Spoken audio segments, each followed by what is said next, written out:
Hello, friends.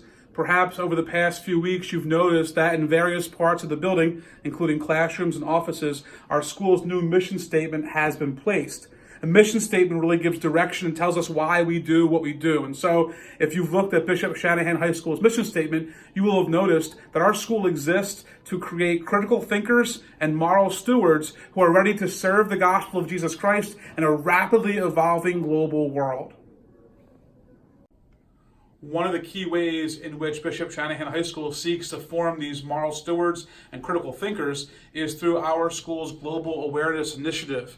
Each year, because of this initiative, we have the opportunity to look at an issue or a circumstance that plagues our world and see how we can learn from it and respond to it.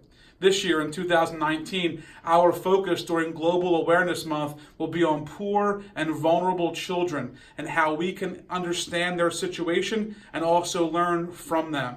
Right now, I invite you to listen to a video from our friends at Catholic Relief Services and also to hear from some of our fellow students who will explain to us how this next month will unfold. Enjoy.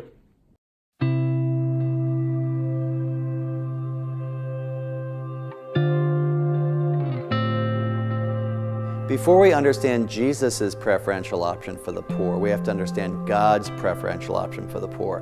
God incarnates himself as Jesus among a poor family in a poor village, and Jesus himself preaches among the poor and preaches about the poor. This is how God is. He is a God who had a special love for those who had no one to turn to. Not because they're righteous, not because they're the most holy and most saintly, but because they are in need, and God comes to their rescue. In Matthew 25, Christ tells us, "Whatsoever you do for the least of my brothers and sisters, you do unto me." And it's such a beautiful reminder for us that the people we serve who are in poverty, who are in need, are in fact the face of Christ, and because of that have so much to teach us. So when we go to encounter the poor, let us encounter them as a fellow poor person. Not from a perspective of superiority where they're in the dark, I'm in the light, all of these things. No, I grow in my own humanity when I encounter the person of the poor. Who are the poor in our society? The poor are those people who are really, really marginalized amongst us. The most vulnerable. Those who are forgotten in society. Here in America, I don't think anyone can say, well, I do not know what's happening in those other parts of the world. But it's not enough to know. We should allow what we see, what we hear and know really touch us. And for us to have that mindset, I may be an American, the person who just lost his whole family is from Syria. But at this point of suffering, we are one. The preferential option for the poor calls us to address both immediate needs and systemic problems, to look both at the person in front of us and to give them what they need in that moment, but also to say, why is this person in this place? What has happened in our society? What are the larger issues at work, and how can we address those larger issues? When we see the situations to which the poor are subjected, dehumanizing, humiliating, you could say that those situations manifest the lack of love. Lack of love from other people, lack of love from society, for they did not choose to be poor. They are made poor by others and by systems and structures and society. In our political lives, in our economic lives, in our social lives, whatever we do, we should always put the poor first. People try to make caring for the poor out to be something very difficult or complicated or hard to understand. It's not.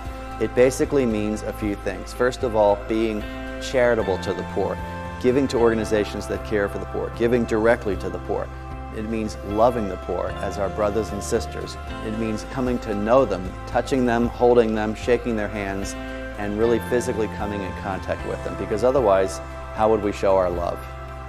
What a shame if a community claims to be the bearer of the good news, for that community not to live it, not to embody it. And so we ask the question, if the church will not do it, then who else will?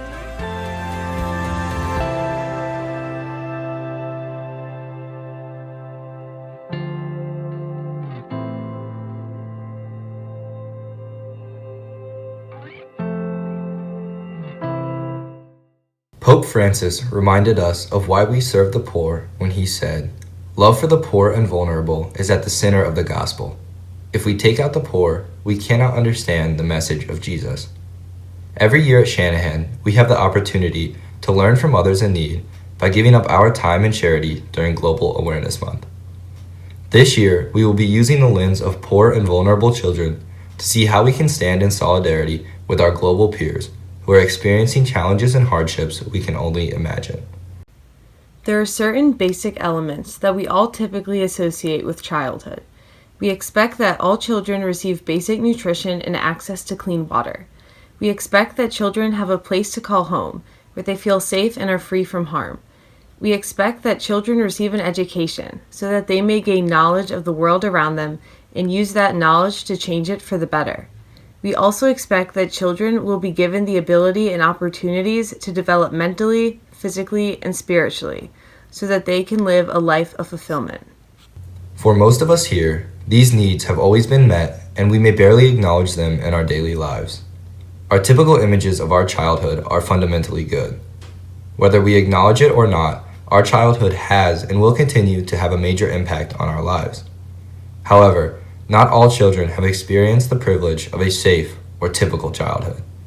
During the course of this month especially, we will observe children living in 4 countries and learn about the lives of these poor and vulnerable children.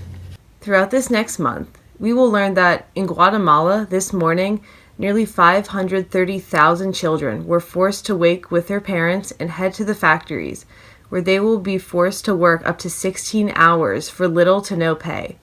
Their parents, although hardworking, only make $1,619 per year, hardly enough to support a family. These kids live in fear of being killed, raped, or sold into trafficking systems, as Guatemala has one of the highest crime rates in the world. In fact, more than 100 murders are reported each week, and the most sickening part of it all is that less than 4% of these criminals are convicted. Although we may be in school right now, in Pakistan, there are 22.6 million children who are unable to attend primary education. These children are left at a disadvantage and are more likely to remain trapped in the cycle of poverty. Not only that, but about 21% of girls in Pakistan forfeit their freedom and are forced to marry by the time that they are 18 years old. Because of this, many Pakistani girls do not receive an education, are more susceptible to violence, and are likely to remain in the cycle of poverty.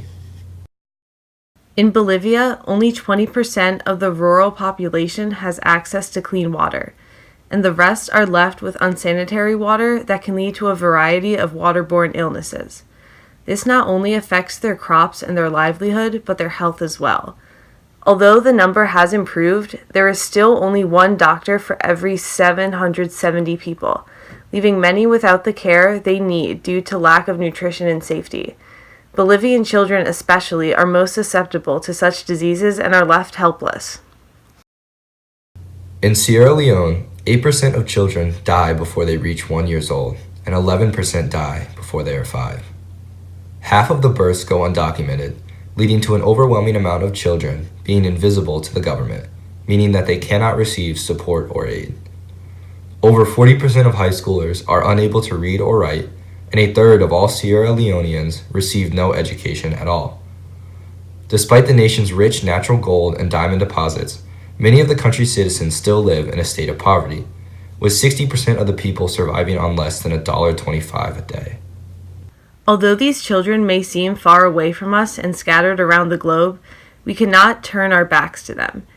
Each of us are called by name to serve the least of God's people. In the book of Genesis, God answers the question, "Am I my brother's keeper?"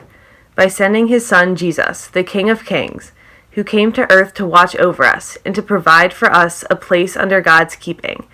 As Catholics, we have been called by Jesus to serve the least of our brothers and sisters in everything that we do. In a special way, during this Global Awareness Month, as a school community, we will be able to stand in solidarity with our brothers and sisters around the globe by taking part in intentional prayer, special charity collections, weekly fast, blood drives, and more activities throughout the month.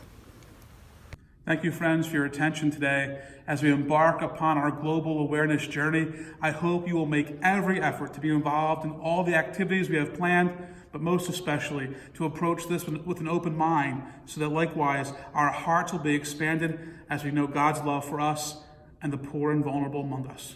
God bless you.